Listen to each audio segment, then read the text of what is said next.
In part 1 of this series, I introduced you to the meaning of algebra and its two big ideas that are generally taught in elementary or primary school, as we call it here in Australia. And they are equivalence and equations and functions.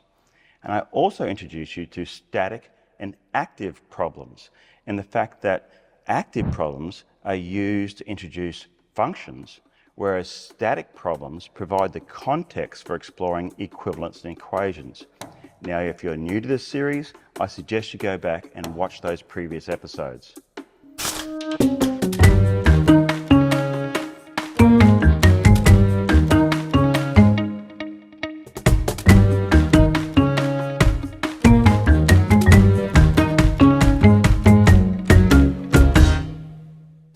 In this episode, I'm going to explore the idea of equivalence and equations, but specifically on multiplication and division. Now, to do that, I need to introduce or share a static problem for multiplication. And that's sometimes difficult. But remember, a static problem involves no action. It simply describes a context that you can see. For example, Jai sees 3 trays. Each tray has 2 apples. How many apples does he see in all? This is a static problem because nothing is being added or removed. It's simply describing a situation of quantity or involving quantity that already exists. But you may want to make the problem more engaging by sharing a story because, let's face it, all children love stories. So here's a story on static multiplication, and it's called The Space Party. Let's take a look.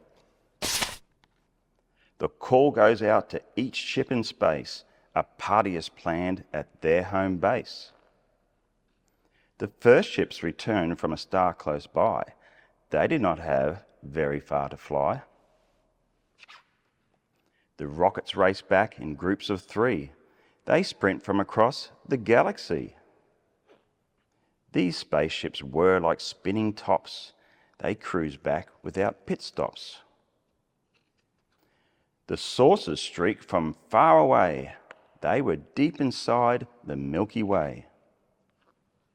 The shuttles are out exploring the moon. They'll be back home very soon. The probes were playing at a distant sun. They zip back home to have some fun. The spaceships land at their base station and join in one big celebration. Now, each double-page spread in that book can be used to model multiplication with concrete materials and a real pan balance.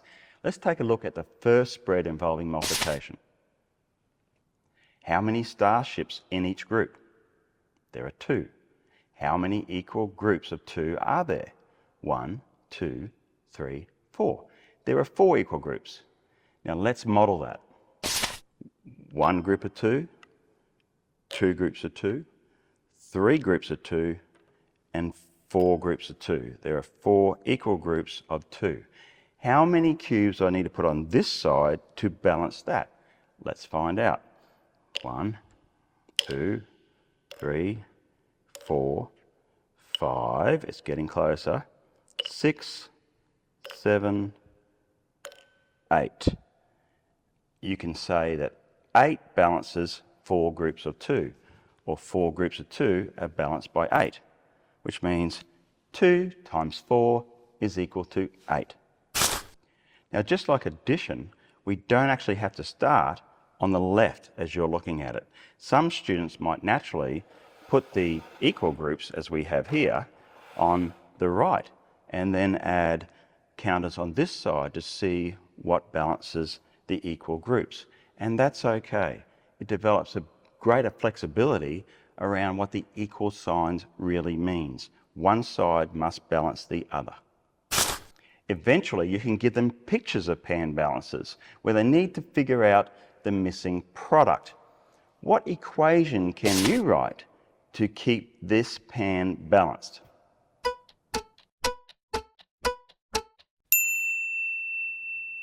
Or maybe you can provide the product and one of the factors. A missing factor picture would look like this. This is a division problem because we know the product and one factor that is represented here by the number of circles. What equation or equations could you write to match this picture? Even though it is division, they might use multiplication to solve the problem. In this situation, I know the missing factor is 3 because I know 5 3s are 15. So they could write one or all of these equations below, demonstrating that a pan balance is ideal for relating multiplication and division. We can extend the idea of equations involving multiplication and division by using a picture like this. What values can you give to each shape to keep the equation balanced? Obviously, there are many values, so allow time for your students or child to share their ideas. Afterwards, you could add an input-output table like this, which gives a value to one of the unknowns and requires them to figure out the value of the other shape while keeping the pan balanced. If each triangle is worth 4, we know that 3 4s are 12, so simple division tells us that each square must be worth 6, because 12 divided by 2 is 6. When your students are ready, you can take it a step further by introducing them to the multiplication symbol on the picture of the pan balance. Complete pairs of values in the table for the triangle and the square. I have provided an extra example for each of those last two activities in the links below.